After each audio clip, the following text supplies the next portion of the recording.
today.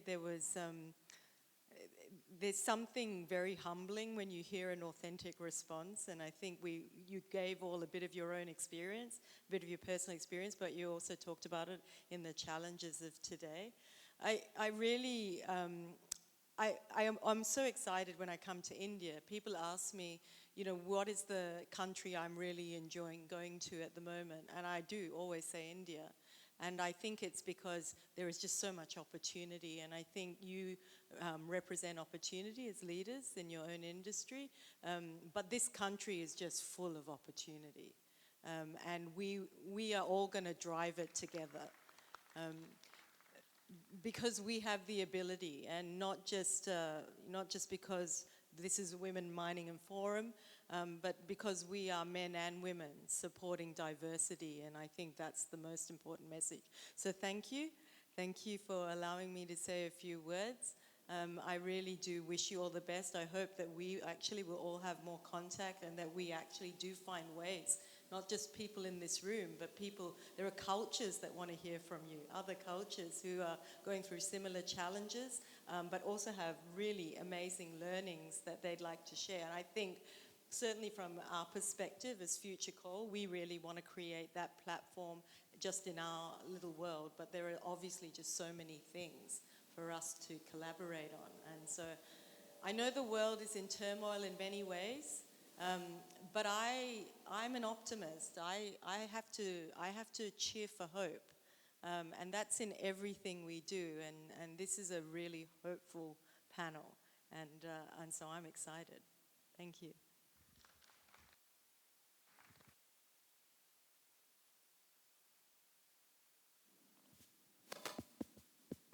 Hello? Yeah. Okay, my final request would be to Professor Rajni Singh, if you can share a few words.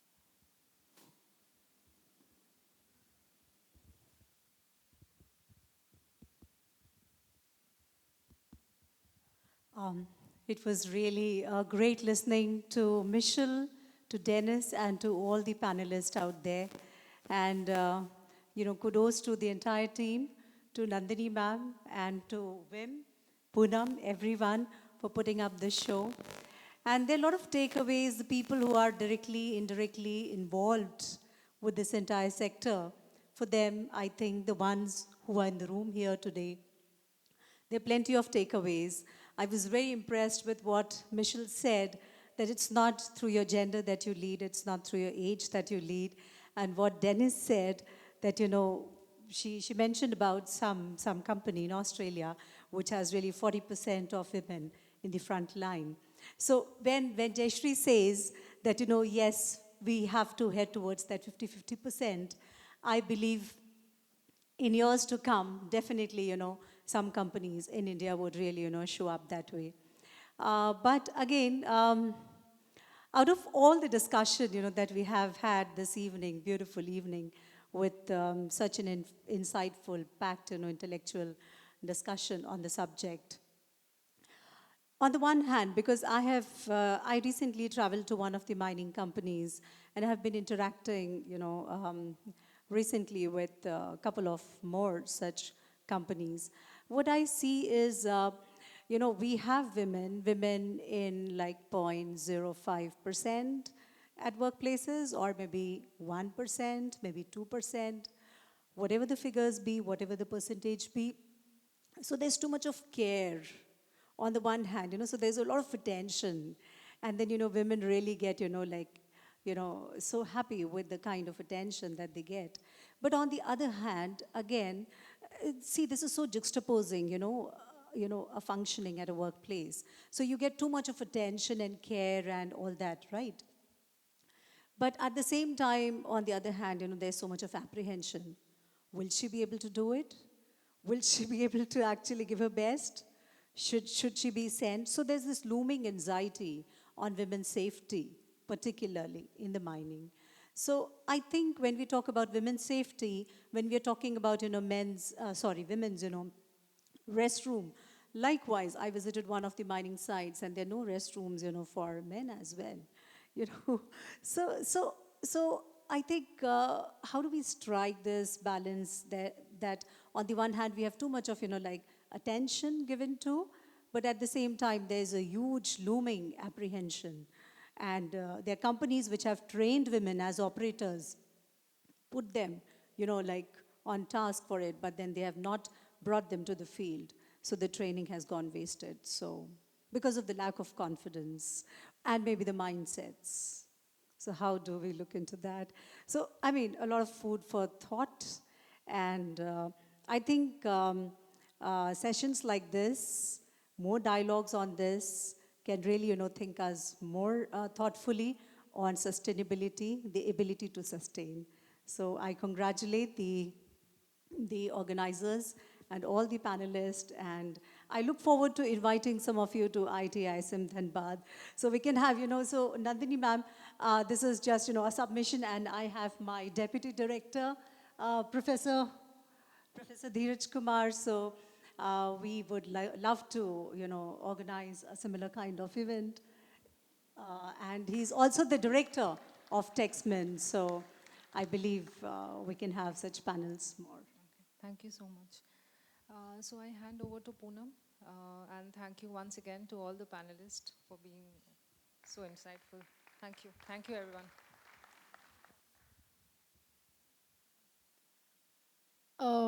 Thank you so much, and very warm thank you to all the panelists for putting together your element, your benchmarks, your case studies. I'm really happy to see how each and every panelist here, I mean, you've put together great benchmarks. Kamal sir, the benchmark about and the analogy between the aviation sector and the mining sector. What is it that they're doing different and we are not doing, in the percentage is rising cohesively. Then again, Denise, the example about the benchmark. Aditi ma'am, sticking to your concept of scalability and sustainability. Jayashree talking about JMS and how JMS is leading by example. So this was an amazing panel. Thank you, Sohini, for moderating it beautifully. Amazing listening to you. Now, Kamal sir, I think we can go ahead with the ABNG presentation. Yeah. Yeah. So we have a very short presentation from one of our sponsors. So, yes.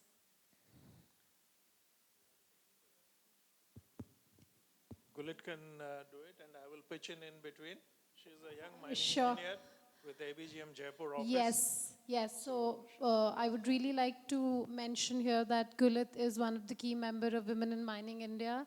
She's recently completed her 2-month stint in South African mines. So this is a representation that we're trying to bring together in our organization. Gulit, the floor is yours. Thank you.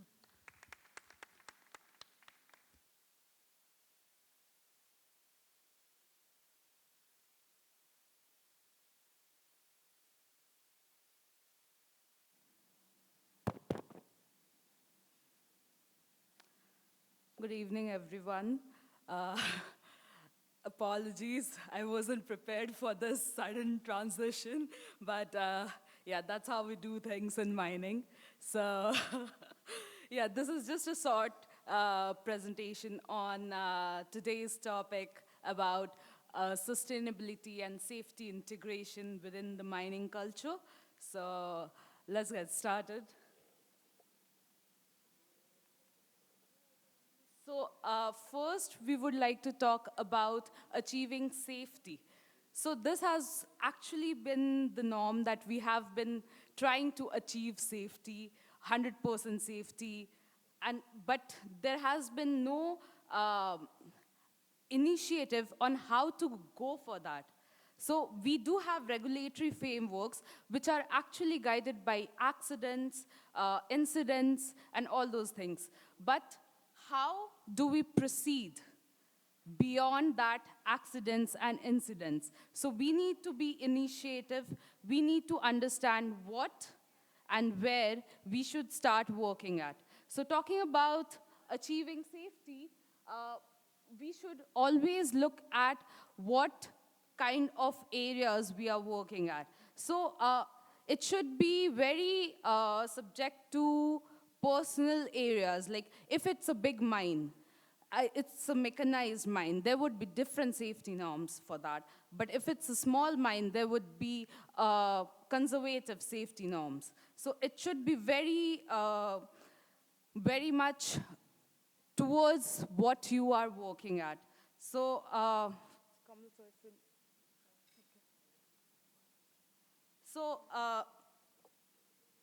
my next slide is safety for women in mining. So, what do we need for women in mining? The first thing is not just safety, it's also the pay parity, it's also the requirements of women in mining. So, what is it that they need which are not provided as a society for them?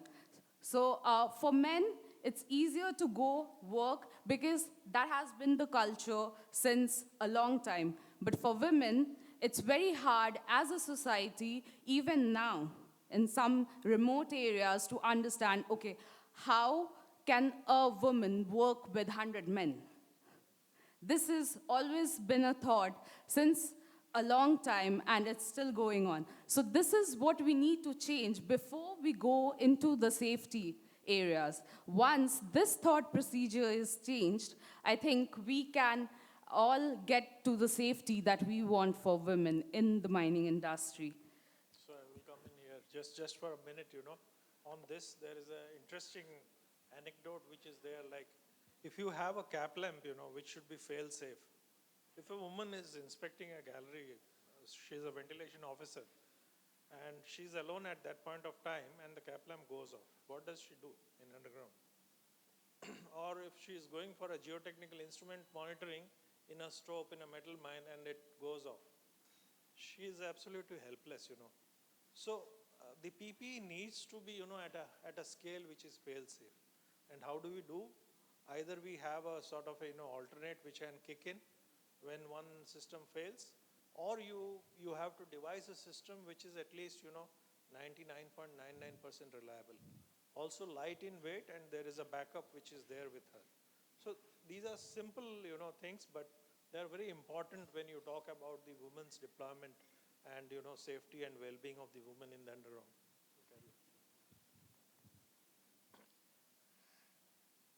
So this is actually an approach to sustainability in mining. We've been having this talk for the past 2 hours, and most of the points are already covered, talking about battery electric vehicles, talking about Internet of Things, automation, robotics.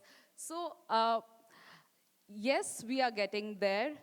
Yes, we also need to have sustainability along with the apologies. We also need to have sustainability along with the automation, along with the digital technologies. So there have been recent researches on carbon capturing. There have been also greener ways to get coal, like coal gas